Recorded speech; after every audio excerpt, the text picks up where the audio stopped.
For 15 years, I was the perfect wife. But one morning, everything changed. A lipstick stain, blood red, bold, unapologetic, mocked me from my husband's dress shirt. But as I peeled back the layers, I found something far worse than a simple affair.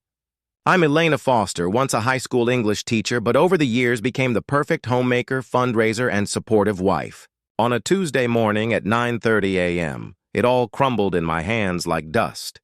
I was standing in our walk-in closet, sorting through Mark's clothes for dry cleaning, when my fingers brushed against a crumpled white dress shirt, tucked carelessly behind his neatly arranged row of Italian leather shoes. My first thought was purely practical.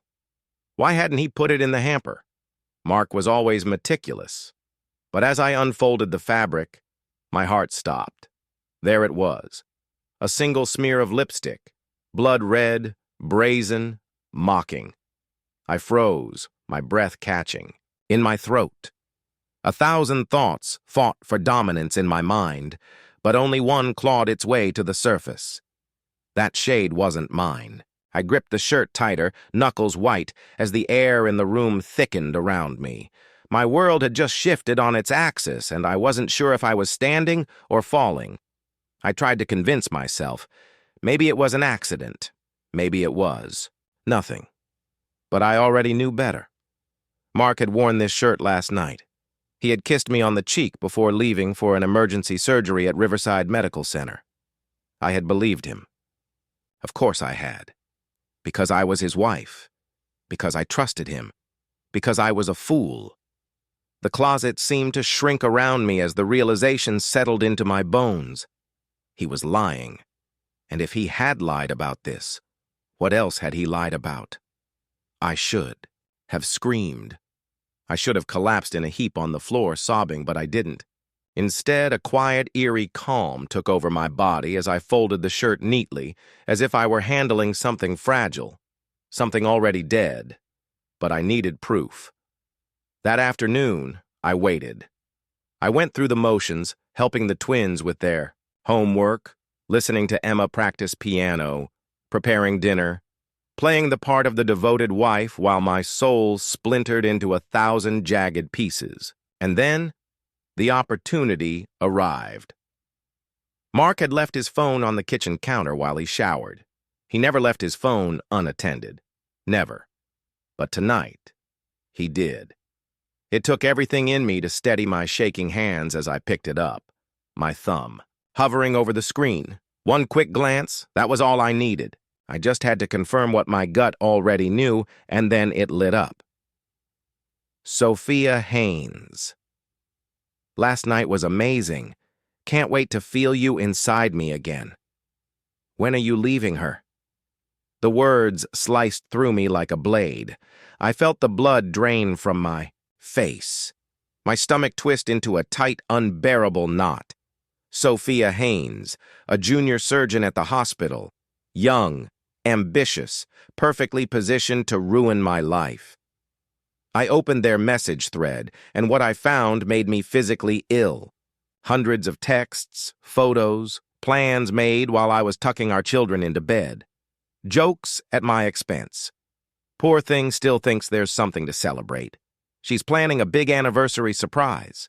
Maybe I should just tell her and put her out of her misery. Let her play house a little longer. The walls of my home, the home I had built for my family, seemed to close in on me. How long had I been living in this lie? I placed the phone back exactly as I found it. Then, I made his coffee, kissed him goodbye as he left for work, and went upstairs to vomit until there was nothing left inside me but fury. That night, once the children were asleep, I waited in our bedroom. The room where we had made love, where we had whispered promises, where I had spent years believing I was loved. When Mark walked in, he barely looked at me as he removed his watch, placing it methodically on the nightstand, just like always. Are you sleeping with Sophia Haynes? My voice was too steady, too cold. He didn't flinch. He didn't deny it. Yes, the world tilted, but I didn't let it show. How long? A smirk. A goddamn smirk. Does it matter? He wasn't sorry. He wasn't ashamed. This wasn't a confession. It was an execution. "I want a divorce, Elena." The words should have shattered me. Instead, they ignited something else. "Why?" My voice was barely above a whisper. Mark sighed, as if this conversation was an inconvenience, as if I were an inconvenience. "I've outgrown this life. I've outgrown us." He gestured vaguely to our bedroom, the place where our children had been conceived, where we had mourned losses, where I had held him through every triumph and every failure. "I've given 15 years to this marriage, to these children. I'm 45. If I'm going to start over, it has to be now. Start over. Start over." I had given up my career for him, my youth, my dreams. I had been the one holding everything. Together while he worked late nights and took weekend golf trips and climbed his way to chief surgeon. And now he was discarding me like a used napkin. He looked at me then, and for the first time I saw him clearly. Not the brilliant doctor, not the devoted husband, not the man I had loved. I saw a liar, a fraud, a stranger. He walked over to the nightstand, pulled a business card from his wallet, and placed it on the counter. "My lawyer will be in touch. You'll be taken care of financially. The children will adjust. They always do." Then he turned and walked out of our bedroom, out of our marriage. As I stood there staring at the card, something inside me hardened. Mark. Foster thought he had won. He thought he had executed me with his cruelty, left me broken and defeated. But he had no idea. This wasn't my end. This was just the beginning. I had spent 15 years managing our household's finances, carefully tracking every bill, every investment, every tuition payment. I thought I knew where every dollar went. I was wrong.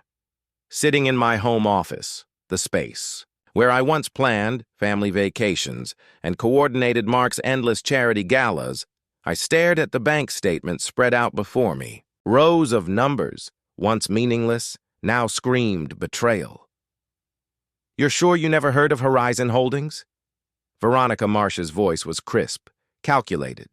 She was one of the best divorce attorneys in the state. Sharp as a scalpel and just as lethal. I shook my head, my fingers tightening around the paper. "No, that's not one of our investments."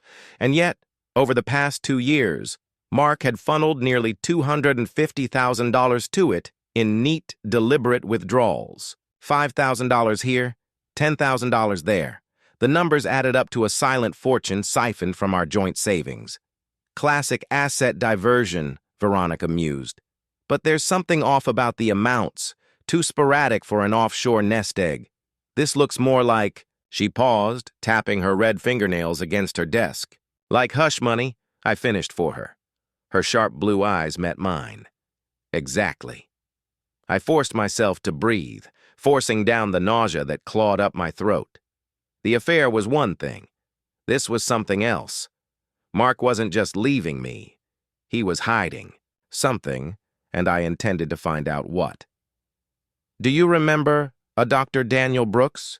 Veronica asked as she scanned another file. The name tugged at something deep in my memory. I vaguely remembered a quiet, serious man. One of Mark's colleagues at Riverside Medical Center. Then one day he was just gone. Mark said he left because of professional differences. Veronica smirked. "He didn't just leave, he vanished.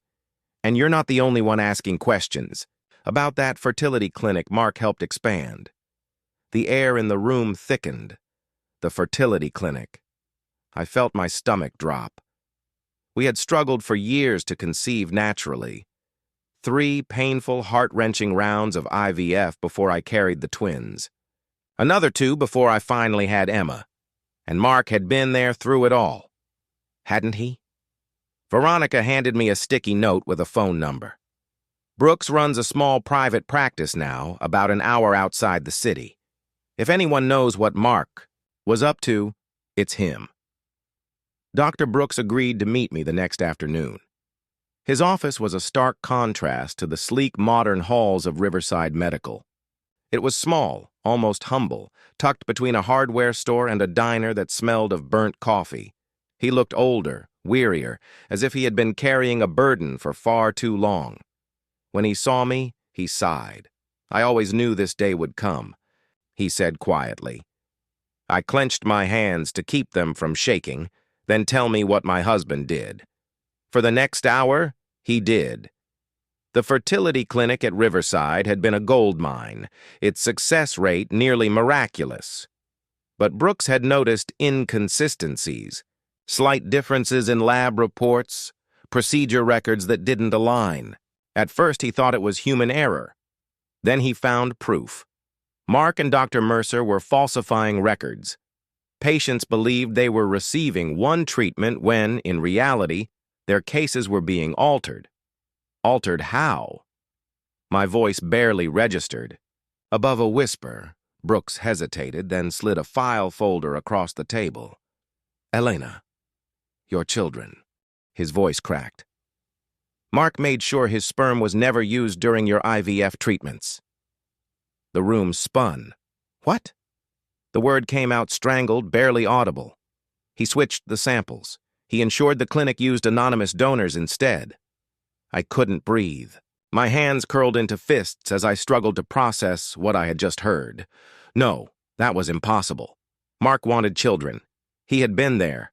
He had supported me through every loss, every devastating failure, every hopeful attempt. Hadn't he? He did this because of his family's condition. Brooks continued, his voice laced with regret. It's genetic. 50% chance of being passed on. He didn't want to risk his children inheriting it, so he made sure they weren't his at all. The world fractured around me. 15 years. 15 years I had loved him, built a family, with him, sacrificed for him, and all of it, every kiss, every whispered promise, every night spent awake, dreaming of the children we would have, was a lie. Mark had stolen my choice. He had played God with my life, with my children's lives, gripped the edge of the table to steady myself, bile rising in my throat. I thought the affair had broken me. But this was something far worse.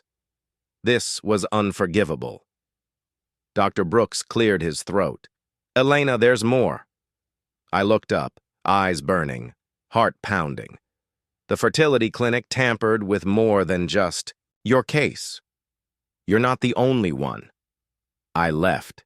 His office in a daze, the file clutched in my trembling hands. I had come here looking for answers. Instead, I had found something much bigger than a cheating husband. Mark hadn't just betrayed me. He had betrayed our children, our family, and dozens of other unsuspecting parents. And now? Now I had the power to destroy him. I moved with quiet precision, the perfect, obedient wife playing her final act. I cooked dinner. I smiled at school drop-offs. I laughed politely at nosy neighbors who whispered about Mark's busy schedule and my bravery in keeping the family together. I let them think I was grieving. But behind closed doors, I was building a war machine. Mark had stolen my choices. Now I would take everything from him.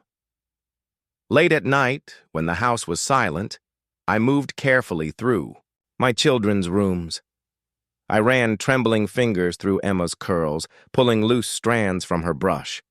I took a fresh toothbrush from the pack, replacing the one Ethan had used that morning. I clipped a single strand from Lucas's messy hair. The last piece was Mark's. His comb, still in the master bathroom, left untouched ever since he moved into the guest room. I sealed the samples in sterile bags, my heart beat steady. Not a mother's. Hard anymore. Something colder. Harder. The results came 2 weeks later. I read the email in silence. My breath slow, methodical. Probability of paternity, 0%. Mark Foster was not the father of my children.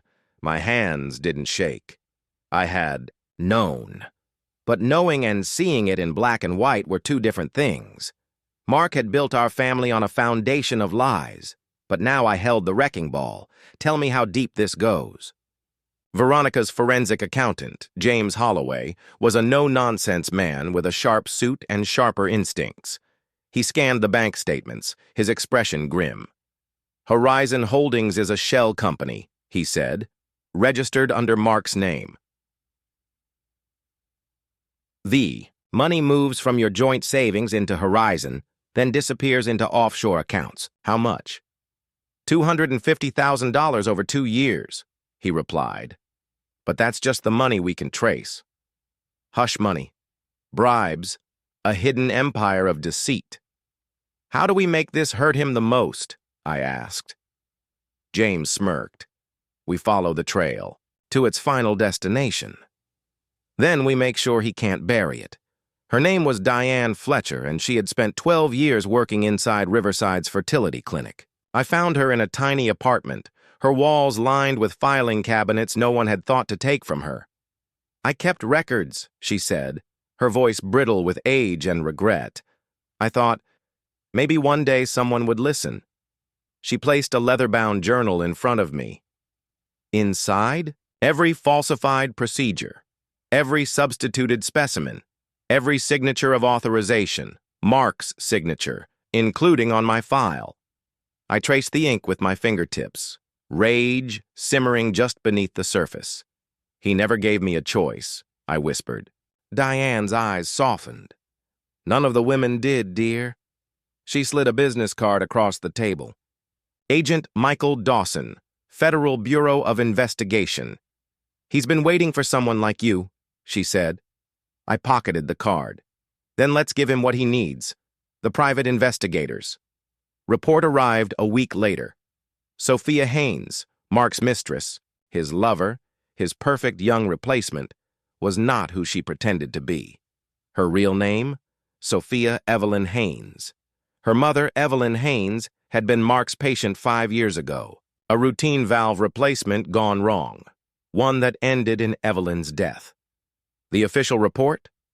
Evelyn had failed to disclose a medication that interfered with the procedure, the real story.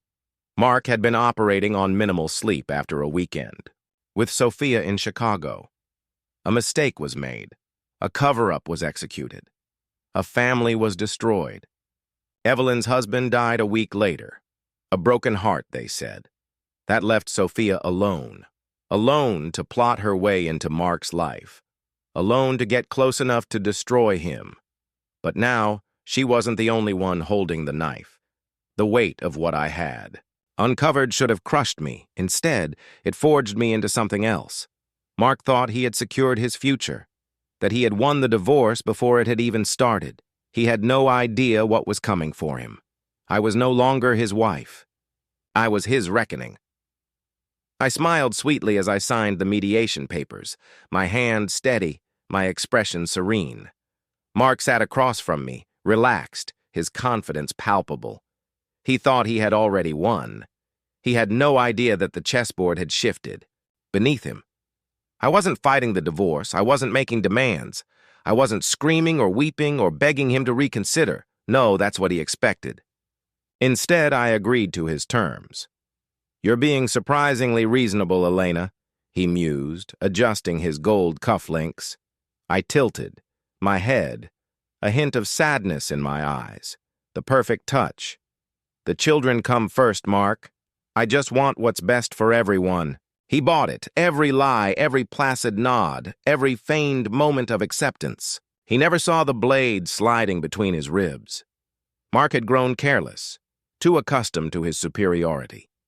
He never thought I'd fight back. So when we had our quiet, civil co-parenting discussions, he spoke freely, casually dismissing my concerns about the children's future. They're fine, Elena, he sighed one evening, sipping his whiskey. I had them tested years ago. No signs of my heart condition. Nothing to worry about. I forced my pulse to stay steady. You had them tested? Of course, he scoffed. I'm their father. I made a medical decision. I watched him closely, memorizing the moment he doomed himself. Because every word, Every single syllable was recorded. It was his voice, his confession, his own arrogance sealing his fate. I wasn't alone. 5 couples from the clinic, once so, grateful for their miracle babies, now saw the truth. Their children's origins weren't what they believed. "We trusted them," Sarah Wilson murmured, tears in her eyes as she gripped the journal Diane had provided. "We trusted him." "We make this public," I told them, my voice calm but unyielding. "We make sure no one else ever trusts him again." They agreed. They were ready. The hospital board? They were about to be forced to listen. The Hudson Medical Center Gala was Mark's crowning moment, the peak of his glorified career. Physician of the Year. A standing ovation, applause, admiration, respect. That's what he thought he was walking into. What he didn't know? The board had already seen the evidence. The DA had already been contacted, and Agent Dawson and his team were waiting in the wings, watching him toast to his unwavering ethics. That afternoon, Veronica's text flashed across my phone. "They're ready. He won't leave the gala a free man." I exhaled slowly, my hands tightening around the envelope in my lap.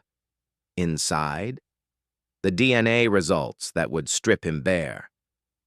Mark had spent 15 years crafting the perfect image. I had spent 3 months dismantling it. Tonight, his empire would burn. Mark stood on the grand stage of the Hudson Medical Center Gala, basking in the glow of thunderous applause. He was in his element, the celebrated surgeon, the man of integrity, the beacon of medical excellence. I stood at the back of the ballroom, dressed in sleek black, watching as he accepted the Physician of the Year award, his polished smile unwavering, his arrogance absolute. "Medicine isn't just science," he intoned into the microphone. "It's a sacred trust between doctor and patient. Ethics must guide every decision, every procedure, every moment in the operating room." The hospital board, now privy to his sins, sat rigid, their faces carved from stone. They knew. Agent Dawson, standing near the exit, knew. And in just a few short hours, the world would know too. Later that evening, Mark and Sophia dined at Luciano's, the very restaurant where he had once proposed to me. How fitting, how poetic. I arrived uninvited. The maitre d', ever polite, led me straight to their table. Mark's expression shifted from surprise to smug satisfaction. He thought I had come to beg. Sophia, dressed in crimson, the same shade as the lipstick stain that unraveled our marriage, watched me with wary amusement. I placed the cream-colored envelope on the white tablecloth, my smile unwavering. "Congratulations on your freedom," I murmured. "You might find this interesting reading." Mark's fingers trembled as he pulled out the document. He scanned the DNA test. Results, his confident smirk vanishing. Sophia leaned over, reading it, and her face drained of color. This isn't possible," he whispered. I leaned in, voice like steel wrapped in silk. "You ensured your sperm was never used in our IVF treatments. You falsified medical records. You built this family on a lie, and now I'm taking it all back." At that moment, the restaurant doors burst open. The hospital board, Agent Dawson, federal officers, Dr. Mark Foster. Dawson's voice rang out, sharp and unyielding. "You're under arrest for medical fraud, financial crimes, and ethical violations." Mark's face contorted in rage. "You set me up." I smiled, serene. "No, Mark, you set yourself up. I just lit the match." As they hauled him away in handcuffs, the restaurant fell into stunned silence. Sophia, motionless, whispered, "You planned all of this." I met her gaze, feeling nothing but calm certainty. "I just finished what you started." Mark's license was revoked. The fertility clinic was shut down. Lawsuits piled up like a fortress of justice. His hidden accounts were frozen. His reputation obliterated. And me? I was free. No longer Mrs. Mark Foster, no longer the surgeon's devoted wife. For the first time, in 15 years I was just Elena, and I had never felt stronger.